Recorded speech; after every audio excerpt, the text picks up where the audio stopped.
নেক কাজ করব এবং যারা অসৎ কাজ করে তাদের বাধা দিব সাধ্যমতো। আল্লাহর নবী বলেন মাররা মিনকুম মুনকারান ফালিয়ুগাইর বিয়াদিহি ফাইন লাম ইস্তাতি ফাবিলিসানিহি ফাইন লাম ইস্তাতি ফাবিকলবিহি ওয়া যালিকা আযআফুল ঈমান। সারাদিন যদি ঈমান ঈমান চিল্লাও, ঈমান আছে কাজ হবে না। অন্যায় দেখার পরে তুমি যদি হাত দিয়ে বাধা দাও, তুমি হলে শ্রেষ্ঠ ঈমানদার। সুবহানাল্লাহ। আপনি অন্যায় দেখার পরে চুপসে গেলেন, রাস্তা ঘুরাইয়া আরেক রাস্তা দিয়ে গেলেন, ঝামেলায় জড়াবেন না, আপনি ঈমানদার নয়, আপনি মুনাফিক। মানুষের বিপদে আপনি পাশে দাঁড়ান নাই, দুজনে মারামারি হচ্ছে, আপনি সাধ্যমতো সেখানে কোনো চেষ্টা করেন নাই, ঝগড়া নিবারণের জন্য, আপোষ মীমাংসার জন্য কোনো চেষ্টা করেন নাই, আপনি তো মুনাফিক। আপনার মতো ঈমানদার আল্লাহ পছন্দ করে না। আল্লাহর নবী বলেন হাত দিয়ে বাধা দাও। ফাইন লাম ইস্তাতি ফাবিলিসানিহি, হাত দিয়ে যদি সাহস না হয় মুখ দিয়ে বাধা দাও। ফাইন লাম ইস্তাতি ফাবিকলবি ওয়া যালিকা আযআফুল ঈমান, যদি মুখ দিয়েও না পারো মনে মনে ঘৃণা করো যে ওই লোকটা খারাপ, ওই লোকটা অসৎ, ওই লোকটার ধারে কাছেও যাব, কথাও বলবো না। লোকটা ইসলাম বিদ্বেষী, লোকটা কোরআন বিদ্বেষী, লোকটা নবী বিদ্বেষী, এর সাথে আমার কোনো সম্পর্ক নাই। কথা কি বুঝেন আপনারা? হাত দিয়ে বাধা দেন, হাতের শক্তি নাই, মুখ দিয়ে বাধা দেন, এরকম শক্তিও নাই, তাহলে মনে মনে তাকে ঘৃণা করে। আর এটাই হলো ওয়াজালিকা আযআফুল ঈমান, এটা হলো জয়ীব ঈমান। জয়ীব বোঝেন দুর্বল ঈমান, এর নিচে আর কোনো ঈমান নাই। বন্ধুগণ আমার, আল্লাহ পাক বলেন দুনিয়ায় কাফের বেঈমান যারা, তাদের শক্তি ক্ষমতা বেপরোয়া, অনেক ক্ষমতার অধিকারী, অনেক শক্তির অধিকারী, তবে যারা ঈমান এনেছো ঈমানদার, তোমাদেরকে আল্লাহ রাব্বুল আলামিন সাহস জুগিয়েছেন। আল্লাহ পাক বলেন ঘাবড়াবা না, ঈমানদাররা ভয় পাবা না। এই পৃথিবীতে ইসলামকে মিটাইয়া দেওয়ার মতো, ইসলামের ক্ষতি করার মতো পৃথিবীতে কেউ নাই, কারণ ইসলামের বাতি কে জ্বালিয়েছেন? জোরে বলেন।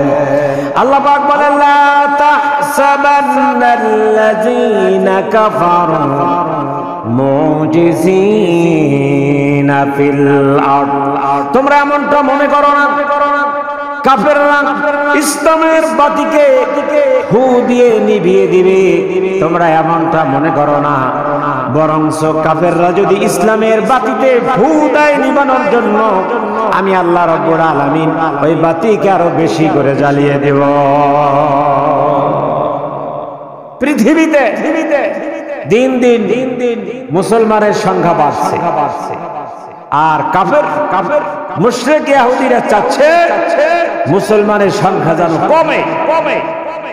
কিন্তু আল্লাহ পাক বলছে অসম্ভব, সত্য বিজয়ী হবেই হবে। আল্লাহ পাক বলেন কুল জাআল হাক্কু ওয়া যাহাকাল বাতিল ইন্নাল বাতিলা কানা যাহুকা, সত্য সমাগত, মিথ্যা অপসৃত, মিথ্যা ধূলিসাৎ হয়ে যাবে। আজ হোক কাল হোক সত্য বিজয় হয়ে যাবে। সে সত্য বিজয়ের মিছিলে আমি থাকতেও পারি নাও পারি। কি বলেন ঠিক কিনা? সত্য বিজয় হবেই হবে, সেই মিছিলে আমি থাকতেও পারি নাও পারি। তবে একটা কথা মনে রাখতে হবে, আমি থাকলে আমার ভালো, সত্যের মিছিলে আমি থাকলে আমার ভালো, না হয় আমি ছাড়াও সত্য বিজয়ী হবে। কথা বলেন ঠিক কিনা? আমাকে ছাড়াও সত্য বিজয় হয়ে যাবে। তো আমি যদি আমাকে শরীক করতে পারি ভালো কাজে, তো সেটা আমার জন্য ভালো। তাহলে মুমিনদের যে কয়টি কাজ আছে, এক নাম্বার কাজ, মুমিনরা মানুষ দিগকে আল্লাহর পথে ডাকবে। এখন ভাই বলেছে তবলিগে যেতে হবে। হ্যাঁ, তবলিগে গিয়েও আল্লাহর পথে ডাকা যায়, আর বাড়িতে থেকেও মানুষ দিগকে আল্লাহর পথে ডাকা যায়। আমাদের মসজিদে জুমার নামাজে যেই মানুষ হয়, এরা ওয়াক্তের নামাজে হয়? কথা বলেন না কেন? এই আওয়াজ হলো না। আমাদের এই মসজিদের জুমার দিন যেই মুসল্লি হয়, ওয়াক্তের নামাজে অনুরূপ কি হয়? হয় না? তাহলে আমাদের দাওয়াতের দরকার আছে না নাই? আছে। এখন তাবলীগে গেলেও ভালো, দাওয়াতি কাজ। আর আল্লাহ পাক বলছে কু আনফুসিকুম ওয়া আহলিকুম নারা। আল্লাহ পাক বলে তুমি জাহান্নামের আগুন থেকে বাঁচো এবং তোমার আহাল পরিবার পরিজনকে জাহান্নামের আগুন থেকে বাঁচাও। তার মানে কি? আগে আমি না, আমার আগে পরিবার। আমি আগে, আমাকে জাহান্নাম থেকে বাঁচাতে হবে, তারপরে পরিবার, ফ্যামিলি মেম্বার যারা আছে, স্ত্রী, ছেলে মেয়ে, এরপরে আমার ঘরের পাশে যারা আছে। কথা বলেন না কেন? আমাকে জিজ্ঞাসা করা হবে না যে কুড়িগ্রাম, গাইবান্ধা, তারপরে এই বুরিঙ্গামারি, তারপরে কক্সবাজার, কুতুবদিয়া, সেন্ট মার্টিন, ওইখানে তুমি দাওয়াত দিছো কিনা। আমাকে জিজ্ঞাসা করা হবে আমি আমার পরিবারকে ইসলামের উপরে রেখেছি কিনা, এবং আমার গ্রামে, আমার মহল্লায় যারা বেনামাজি।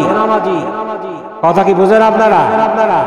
তোমার ঘরের পাশে 5 জন বেনামাজি, টাটকা বেনামাজি, নামাজে আসে নাই, আসার খেলেও দক্ষিণ, উত্তর, পূর্ব, এদিকে আসার খেত। আসার বোঝেন না? পিচ্ছিল খাওয়া, কিন্তু পশ্চিমে খায় না আসার। আর পশ্চিমে আসার খাইলে কিনা আবার নামাজ হয়ে যায়, সেজদা হয়ে যায়। আপনারা জানেন শয়তানকে যখন আল্লাহ বলছে শয়তান সেজদা দাও, তখন শয়তান বলছে কি? আল্লাহ পাক যখন বলল শয়তানকে, শয়তান তুমি আদমকে সেজদা দাও, তখন সে বলছে কি? ক্বালা আনা খায়রুম মিনহু খালাকতানি মিন নারিন ওয়া খালাকতাহু মিন তিন। আমি হলাম আগুনের আর আদম হলো মাটির। আমি তো মাটি থেকে শ্রেষ্ঠ, আমি আগুনের। সুতরাং আমি সেজদা করব কিভাবে? বড় ছোটকে সেজদা করে। আল্লাহ পাক আদম আলাইহিস সালামকে একটা আবদ্ধ ঘরে রাখলেন। এরপরে নিচু যেই ঘরে ঢুকতে গেলে শয়তানের বা এই যে শয়তান ইবলিস এর মাথা নত করে, যেমন জেল খানায় ঢুকতে গেলে মাথা নত করে ঢোকা লাগে কিনা? কথা কন না কেন? মানে তুমি তো অপরাধী, আসামি, তুমি আবার মাথা টান করে ঢোকো কিভাবে? মাথা নিচু করে ঢোকো। ঠিক আদমকে একটা আবদ্ধ করে রাখলো ছোট ঘরে, সেখানে শয়তানকে যাওয়ার নির্দেশ করলো। শয়তান কত বড় শয়তান, টাটকা শয়তান। তিনি সেই ঘরে ঢুকলেন। কিভাবে ঢুকলেন জানেন? আগে পা দিয়া, তারপরে মাথা টান করে ভাবে ঢুকছেন, তারপর মাথা নত করে নাই। আল্লাহ পাক বলেন ফাহাবিত মিনহা ফামা ইয়াকুনু লাকা আন তাতাকাব্বারা ফিহা ফাখরুজ ইন্নাকা মিনাস সাগিরিন। কি হে শয়তান, আমার জান্নাতের মধ্যে থেকে তুমি বড়াই করবে, অহংকার করবে, এটা হতে পারে না। পৃথিবীর মানুষ জেনে রাখো, অহংকার করার মতো ক্ষমতা একমাত্র আল্লাহর, আর কারো না। অহংকার, গৌরব কে করতে পারে? জোরে বলেন, কে করতে পারে? আল্লাহ, আর কেউ পারে না। আদমকেও আমি বানিয়েছি, ইবলিস তোমাকেও আমি বানিয়েছি। তোমাকে আগুন দিয়ে না বানিয়ে আমি কর্দমার পচা মাটি দিয়ে বানাইতে পারতাম না? তো তোমাকে আমি আগুন দিয়ে বানাইছি, তো তোমার অহংকারী কি? তোমাকে তো তুমি বানাও না। বন্ধুগণ আমার, তো আদমকে ইবলিস কোনোভাবেই সিজদা করে নাই, মাথা নত করে নাই। তো বন্ধুগণ আমার, আমাদেরকে আল্লাহ দায়িত্বশীল করে পাঠিয়েছে। কি দায়িত্ব? সৎ কাজের আদেশ, অসৎ কাজের কথা বল না কেন? অসৎ কাজের নিষেধ। যদি আপনি 1 নাম্বার ইমানদার হন, হাত দ্বারা বাধা দেন। সেকেন্ড পজিশনের ইমানদার হলে মুখ দিয়ে, কথা দিয়ে আটকায়া দেন, হুঙ্কার দেন, এটা হতে পারে না, এই অন্যায় তুমি করতে পারো না, মা বাবার সঙ্গে বেয়াদবি করতে পারো না, সমাজে তুমি এই কাজ করতে পারো না, সমাজ এটা নিষিদ্ধ করেছে, তুমি এটা করতে পারো না, এটা মুখ থেকে বলতে হবে। যদি তাও না থাকে, মনে মনে লোকটাকে ঘৃণা করেন। কথা বুঝতে পারছেন? খালি নামাজ রোজা আমি নিজে নিজে করলাম, আর কাউকে দাওয়াত দিলাম না, বললাম না, অন্যায় কাজে বাধা দিলাম না, তাহলে আমার মতো ইমানদারের দরকার আল্লাহ পাকের নাই। ওই যে বলছি, এক শহরের মধ্যে ওলি একজন আর বাকিরা নাফরমান। আল্লাহ পাক বলছে ধ্বংস করে দাও শহরকে। ওরকম ওলির প্রয়োজন আমার নাই। যেই শহরের হাজারো মানুষ নাফরমানি করবে আর একজনে বুজুর্গি করবে, তা দরকার নাই। তাহলে বোঝা গেল আপনি আমি এই যে আমরা আল্লাহর ঘরে আসলাম, জুমার দিনে আসলাম, আমাদের অধীনস্থ যারা রয়েছে, বালেক ছেলে যারা, বালেক পুরুষ যারা আপনার ফ্যামিলিতে ছিল, তাদেরকে বলা উচিত ছিল আর জুমার নামাজ চলো মসজিদে সকলের। কথা বলেন ঠিক কিনা? এই জুমার নামাজ শেষ হলে আসরের নামাজ আসবে। আসরের নামাজে কজন হবে? আচ্ছা, আপনাদের কাছে আমি প্রশ্ন করি, জুমার নামাজের গুরুত্ব বেশি না ওয়াক্তের নামাজের গুরুত্ব বেশি? জোরে বলেন। ওয়াক্তের নামাজের জবাবদিহিতা বেশি। আপনাদের দিমাগের মধ্যে এই বুদ্ধি কে ঢুকাইছেন যে জুমা পড়তে হইবে মসজিদে আর রক্ত করব ঘরে? তবে একটা কারণ থাকতে পারে, সেটা হলো জুমার নামাজে একা একা পড়া যায় না, ওয়াক্তের নামাজ ঘরে পড়া যায়। বন্ধুগণ আমার, আল্লাহ পাকের কাছে প্রিয় পাত্র হতে হলে দ্বীনের দিকে, মানুষের দিকে ডাকতে হবে, আল্লাহর দিকে দায়ী, আল্লাহর দায়ী হতে হবে, দ্বীনের দায়ী হতে হবে, দাওয়াতি কাজে শামিল করতে হবে নিজেকে, আর অসৎ কাজের, খারাপ কাজের বাধা দিতে হবে। যদি না দেন, একটা অনেক সময় দেখা যায় দুজন লোক মারামারি করেছে, আপনি দেখেছেন, আপনাকে সাক্ষী দেওয়ার সময় দেখেছে, আপনি সাক্ষী প্রদান করেন নাই। আছে না নাই? কথা বল না। আপনি কি ইমানদার? আপনি ইমানদার নয়। কোন মতি, কোন রকমের কোন অপশনে আপনি ইমানদার নয়। দাড়ি টুপি, এই লম্বা জামা, এটা ইমানদারের কোন আলামত? কথা বল না কেন?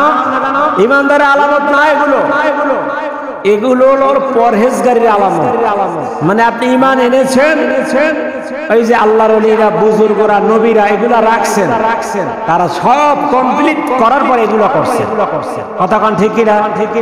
আর এখন আপনাকে ওই যে বলেছি, আপনি দেখেছেন একটা অন্যায়, সাক্ষীর সময় আপনি সত্য সাক্ষীটা দিতে পারেন না, এটা হলো ঈমানের দুর্বলতা, সাহস নেই।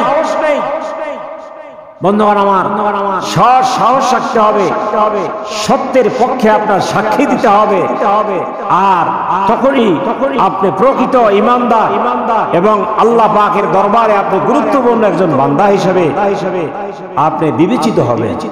বন্ধুগণ আমার, যে আয়াতে কারিমা আমি তেলাওয়াত করেছিলাম তার শেষে শব্দ হলো অকাল ইন্নানি মিনাল মুসলিমিন। আমরা সবাই কি? সবাই মুসলিম। সবাই কি? আর যারা বলেন সবাই কি? মুসলিম। আহলে হাদিস, হানাফি, হাম্বলি, শাফি, এগুলো আল্লাহর কোন বান্দার পরিচয় না। আল্লাহ এখানে বলেছেন ওমান আহসানু কওলাম মিম্মান দাআ ইলাল্লাহ ওয়া আমিলা সালিহা ওয়া ক্বালা ইন্নানি মিনাল মুসলিমিন।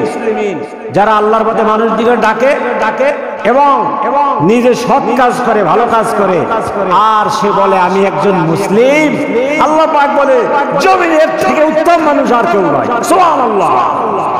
আর কোন পরিচয় না, আমরা মুসলিম, সবাই আমরা ভাই ভাই। কি কথা ঠিক আছে?